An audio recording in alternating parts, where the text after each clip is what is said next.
What's up, guys? So today I'm going to talk about, in the light of Trump's unorthodox economic policies with the tariffs, is the balance of power in the world shifting? Is America losing its hegemony? Has it already lost it?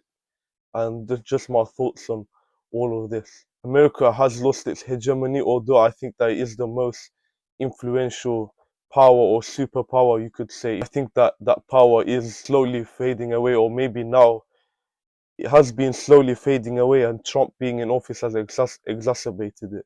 I don't think it's only because of Trump. Obviously, his economic policies like the tariffs and his stance to the war in Ukraine has pushed Europe away. His tariffs have pushed away many key trading allies, namely, you've got Canada, you've got Mexico, its biggest trading allies, a few others around the world, feeling quite taken aback by all of this. What I've deduced from this is Trump is aware, Trump and his team are aware.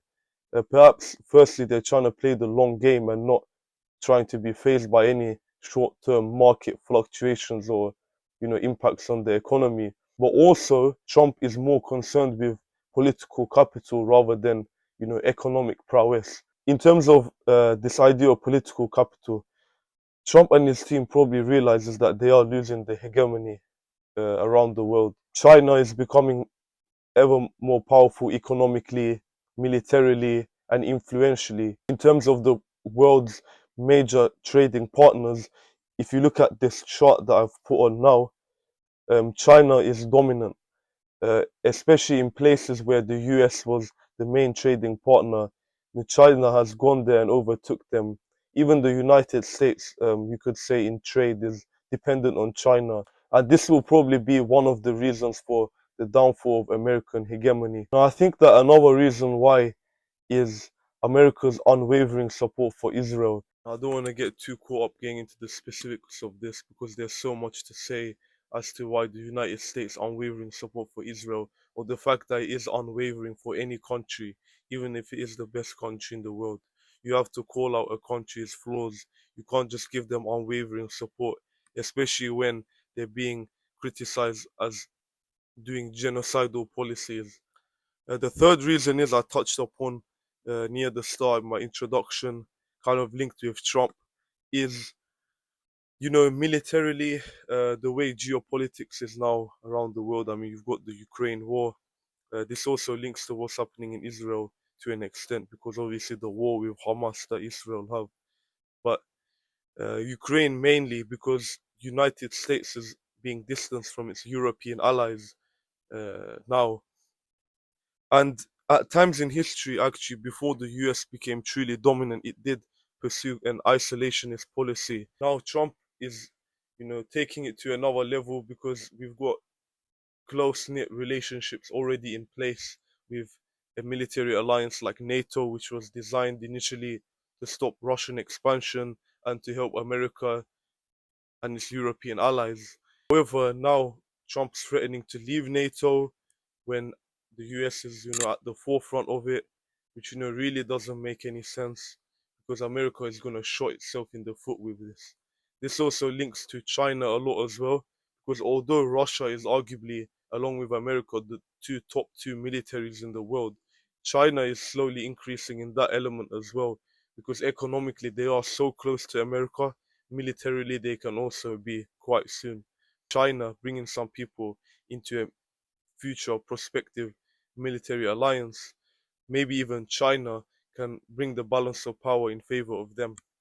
But America distancing itself from its European allies, which with this trajectory looks like America will only have a few countries left, including Israel, which on their own, really, if Europe tends wants to shift in favor of China, especially if China is not being aggressive to Europe and America leaves NATO and they have no association with Europe, Europe won't be able to defend them. Obviously, Europe has been dependent on America, but that could also change. Why would they need to be dependent on America if they don't have a common enemy? Which I think that if European foreign policy changes, we've got not just the EU countries, but the UK and the major EU countries, of course, being more friendly with China, then that's one big threat for them gone. And then you've obviously got Russia, but the EU combined will be able to, and the UK possibly, can take on Russia, but I think that having this aggressive attitude towards them is not really the best way, as we've seen before. You poke the bear, and this is what happens. Which I'm not saying you should appease them. Obviously, you should have a deterrent. Which, talking about a deterrent, Ukraine did have a deterrent. I think it was the third biggest nuclear arsenal in the world, which they gave up for American support, unwavering American support. This is the thing, unwavering American support. Here, there's a reason for it to be given. The reason is that Ukraine is sacrificing something, an insane deterrent that puts them ahead of 99% of countries in the world and leaves them vulnerable to Russia without the support of America, which is the reason why they gave it up in the first place. And now you've got Trump completely disregarding that agreement, which is complete nonsense because obviously it's going to leave Ukraine vulnerable to attacks like this because Ukraine is going to be left like a little dot compared to a huge blob that is Russia right next to it. Having leadership like the Trump administration is just going to exacerbate all of the issues that I mentioned because he's doing completely the wrong things for America to be in the right direction, which I don't think it's a good thing if one country has all the hegemony in the world. The balance of power should not just be with one country. And at the same time, I don't think America should be weakened that much that China becomes powerful because the same issue that I just mentioned with America being too powerful will be an issue with China being too powerful. There should be spread, there should be decentralization. Uh, Essentially, which veto power should not exist. I think, you've got the UN, America's been abusing that. On a final point on the military aspect of it, sort of geopolitics around the world, which has been probably the most important part of this video, because the biggest, probably the most significant, is the Middle East, probably the most important region in the world for like geopolitics. You got Israel there, obviously America's closest ally.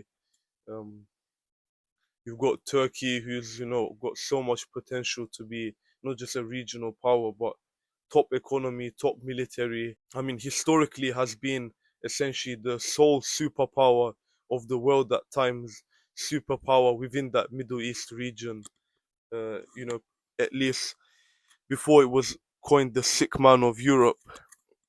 Turkey, obviously, with the Grand Ottoman Empire, was a formidable force. So I can see Turkey becoming a big major player in that region, which America has to be careful of because if Turkey, as it now is, uh, trades more with China, does it with the US, if America leaves NATO, I mean, if Turkey is still in NATO, then they're not in the same military alliance. Turkey will have no obligation to them. They have only obligation to its European allies. And you've got obviously Saudi Arabia, which America has close links to now, etc. I mean, you can't forget what just happened in Syria with Assad going. We've got a very interesting times ahead of obviously Egypt as well. Egypt with being right next to Israel and all of the historical conflict there. But it's a very interesting time, and I think yes, to answer the initial question, America is losing its hegemony, it's losing the balance of power in favor of them. And I think it is tipping towards China, but I don't think it's necessarily a dichotomy between America and China. It's not as simple as that. You've got to factor in that you've got Russia, who is a major player in this, especially militarily. Obviously, now America is quite antagonist towards them. Obviously, disregarding Trump, America and the West are antagonistic towards them, but they don't have a very simple relationship with China either.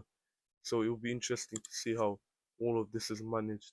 And we usually always talk about those three, but there can be other countries that can have a say in all of this. Obviously, the European countries I mentioned, like Britain, France, and Germany, Middle Eastern countries that I mentioned, like Turkey, and what America could do with Israel going forward. And yeah, so that's pretty much it for today. Thank you guys for watching and see you in the next video.